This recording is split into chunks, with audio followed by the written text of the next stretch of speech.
Dalam kepemimpinannya, Umar bin Khattab radhiyallahu anhu menunjukkan kehidupan yang zuhud. Hal ini dapat diketahui saat beberapa sahabat radhiyallahu anhum, diantaranya Ali, Utsman, Zubair, dan Tolhah, berkumpul dalam suatu majelis yang membicarakan usulan agar tunjangan untuk Khalifah Umar bin Al-Khattab ditambah, karena sepertinya tunjangan itu terlalu kecil. Namun tidak seorang pun di antara mereka yang berani mengusulkan hal itu kepada Umar. Akhirnya mereka bersepakat untuk meminta bantuan Hafsah, salah seorang istri Nabi SAW yang merupakan putri Khalifah Umar radhiyallahu anhu. Ummul Mukminin Hafsah kemudian menyampaikan usulan tersebut kepada ayahnya Umar radhiyallahu anhu.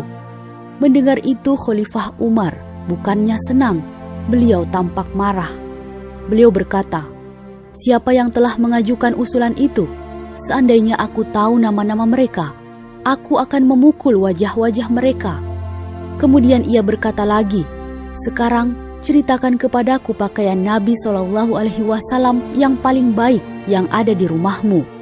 Beliau memiliki sepasang pakaian berwarna merah yang dipakai setiap hari Jumat dan ketika menerima tamu. Jawab Hafsah. Umar bertanya lagi, "Makanan apa yang paling lezat yang pernah dimakan oleh Rasulullah SAW di rumahmu?"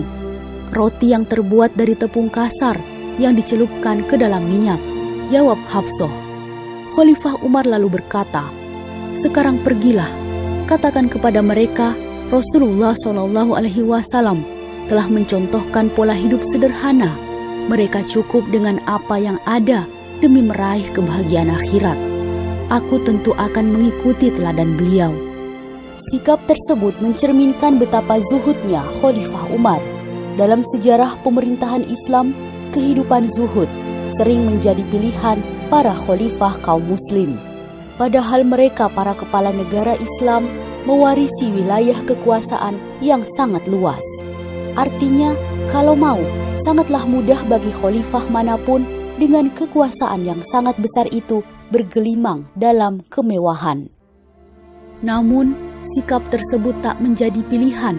Mereka paham betul, jika mereka hidup sebagai pemimpin dengan keadaan bergelimang harta, mereka takut akan lalai dalam hal beribadah kepada Allah Subhanahu wa Ta'ala maupun ketika membuat kebijakan-kebijakan untuk kemaslahatan umat.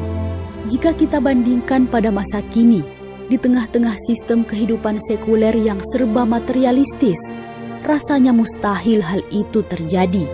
Para pemimpin dalam sistem kapitalis sekuler dihiasi dengan gaji yang sangat tinggi, rumah dinas yang lengkap, mobil dinas yang mewah, dan masih juga haus akan tunjangan sana-sini.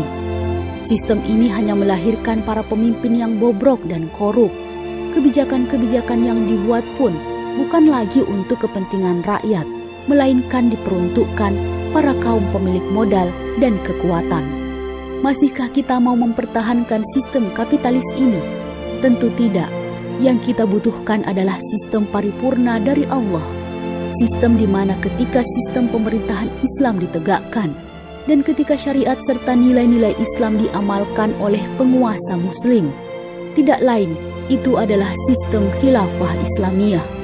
Maka marilah kita memperjuangkannya.